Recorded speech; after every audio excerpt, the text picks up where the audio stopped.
Assalamualaikum warahmatullahi wabarakatuh. Alhamdulillahi qail alladzi khalaqal mauta wal hayata liyabluwakum ayyukum ahsanu amala. Asyhadu an la ilaha illallah wahdahu la syarika lah wa asyhadu anna sayyidina Muhammadan abduhu wa rasuluhu la nabiyya ba'dah. Allahumma sholli wa sallim wa barik ala sayyidina Muhammad ibni Abdillah wa la haula wa la quwata illa billah amma ba'du. Ila hadratin Nabi Mustafa Muhammadin sallallahu alaihi wasallam wa ila hadrati almarhum Masjid Keempat. Al-Fatihah. Alhamdulillahi rabbil alamin arrahmanir rahim maliki yaumiddin iyyaka na'budu wa iyyaka nasta'in ihdinas siratal mustaqim siratal ladzina an'amta 'alaihim ghairil maghdubi 'alaihim waladdallin. Keluarga besar almarhum, wabil khusus Mbak Yan yang saya hormati, Bapak Ibu, hadirin hadirat, wabil khusus para sobat ambiar yang saya cintai. Saya hari ini banyak dapat pertanyaan dari kawan-kawan wartawan, kenapa Masjid Kempot sudah 40 hari berpulang, karyanya masih tetap dikenang, masih ada konser untuk mengenang beliau seperti malam hari ini di Indosiar, masih banyak acara-acara yang dilakukan atas nama mengenang Didi Kempot. Hebatnya Didi Kempot di mana? Bapak Ibu yang saya muliakan, saya mencatat hidup dan mati yang paling sukses itu sederhana. Orang yang hidup dan matinya hebat itu siapa? Orang yang hidupnya membahagiakan orang dan matinya tidak menyusahkan orang. Tolong yang jilbabnya pink didengarkan ya. Restowo pink.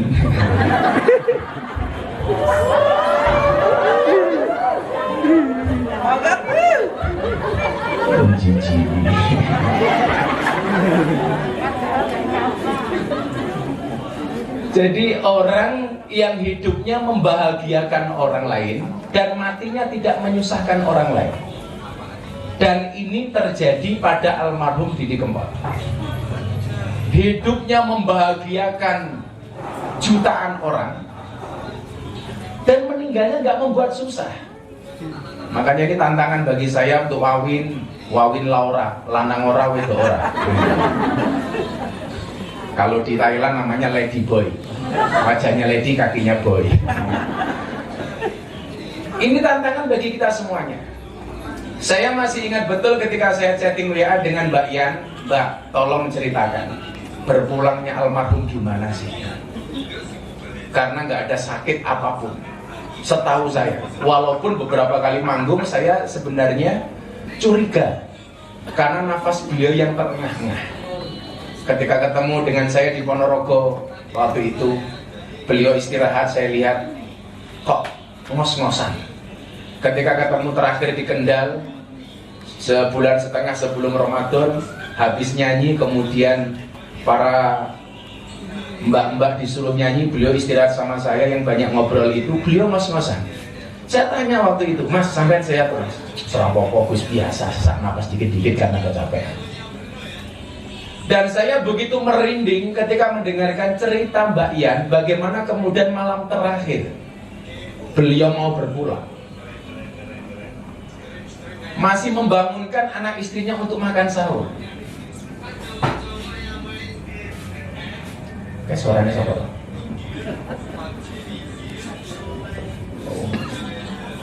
Ana suara orang rupai biasanya entuk.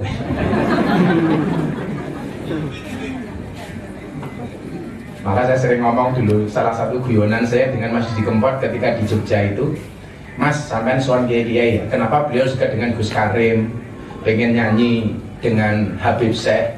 Karena waktu itu beliau ketika tanya sama saya, kuncinya aku main tenang piye Gus? Sampean golek guru Mas, golek guru, cedak karo guru. Guru sing ketok sing nyoto. Sekarang kan modelnya aneh-aneh, ngaji kepada radio umpamanya, ora jelas. Iki gurune sapa? Sing jenenge radio kuwi ana swara tanpa wujud. Sak ngerti kula sin ana swarane, ana wujude jenenge entut. Maka kalau di Jawa Timur, di Banyuwangi itu ada lagu yang cukup terkenal. Apa kayak? Ana suarane ra ana wujude entut jenenge. Dan alhamdulillah gara-gara itu Mas Didi sering sowan-sowan kiai, termasuk salah satu kiai yang beliau sering datang itu di Sragen, Abah Sarif Hidayatullah. Abah Sarif Hidayatullah. Bagaimana kemudian matinya ini gak membuat susah orang? Kan kadang-kadang nonton gitu, wong sugih tapi mati ini ku angel. Mlebu rumah sakit ramari-mari, bondone nganti entek, bahkan nganti utang tangga teparuh, kemudian mati. Sehingga kemudian yang terjadi apa? Ninggali anak putune utang. Ini coba kita bandingkan dengan Mas Didi Kempot. Hidupnya menyenangkan orang, matinya gak menyusahkan orang. Dengan sesederhana itu Allah memanggil Mas Didi Kempot. Artinya apa? Cerita hidup yang dibuat oleh almarhum itu adalah cerita yang baik. Maka kenapa saya sering mengatakan wong urip kuwi tugasnya mau gawe cerita. Sama halnya kita malam hari ini sekarang kita membuat cerita, Bu. Saya datang ke sini dalam rangka membuat cerita. Wallah ya, dari semua teman dekat saya yang 7 hari dan 40 harinya saya bisa datang baru almarhum Didi Kempot. Satu ya karena saya cinta dengan Mas Didi Kempot, yang kedua ya mergo lockdown.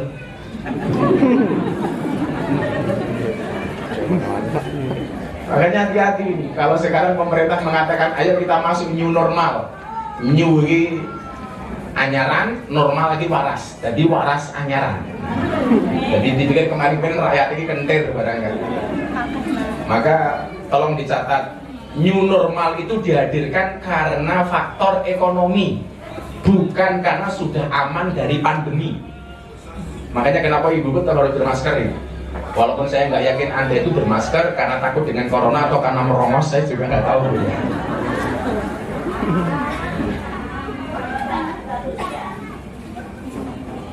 Membuat cerita dan durasinya ini nggak lama.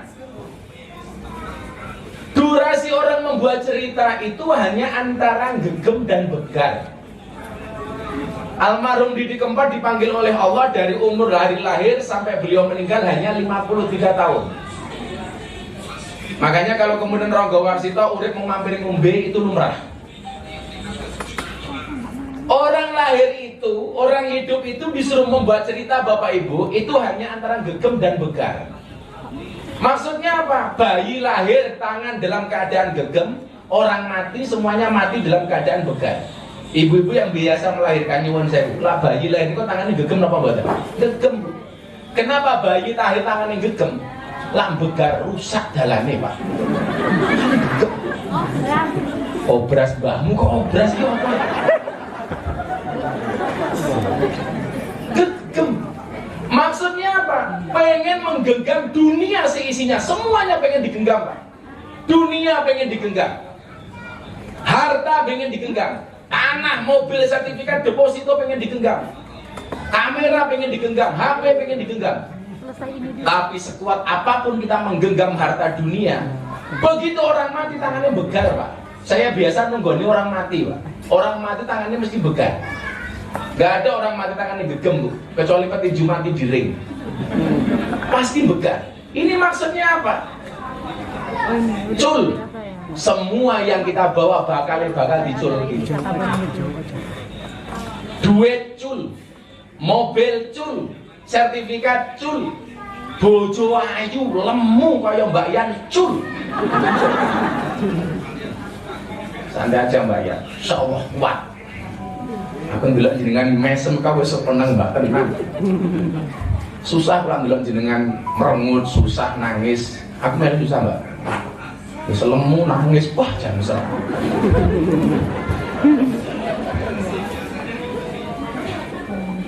Tapi sampai mawon ibu-ibu saya lemu nggih. Kiai saya bilang kalau kamu menikah dengan yang gemuk, jangan menikah dengan yang kurus. Kenapa Kiai? Karena orang yang kurus itu fokus kepada penampilan, tidak pernah fokus kepada perasaan. Ya.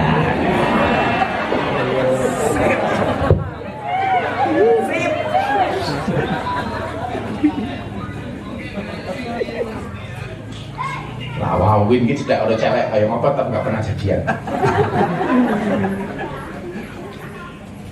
Tugasnya hanya gegem dan begal, dan durasinya nggak panjang, hanya antara adzan dan sholat. Bayi lahir diadani, wong mati disolati. Jarak antara adzan dan sholat itu nggak panjang.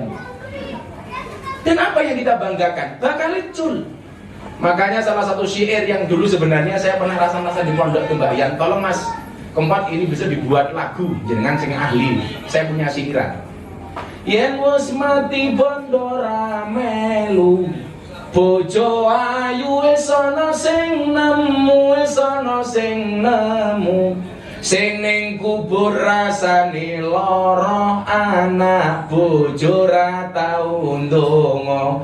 Sing ning kubur padha tangisan, anak bojo rebutan warisan. Salatullah salamullah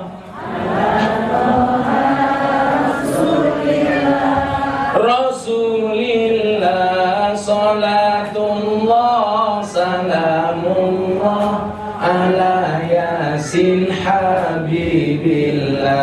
Salatullah salamullah ala yasin habibillah.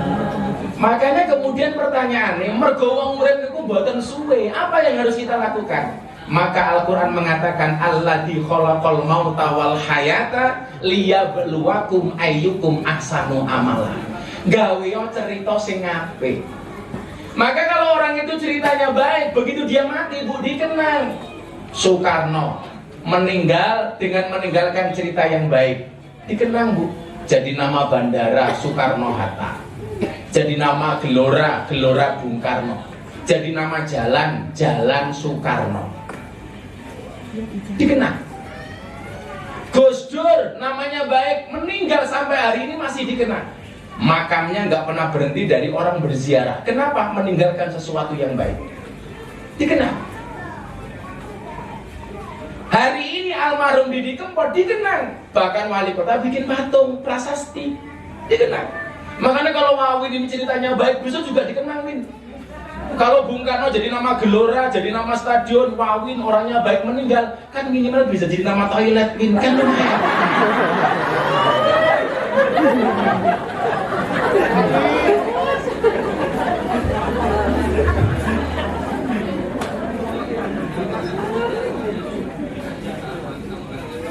Aku ora bayangke ya, lah Wawin mati digawe patung ini iki. Aku lanang apa banjir bingung aku.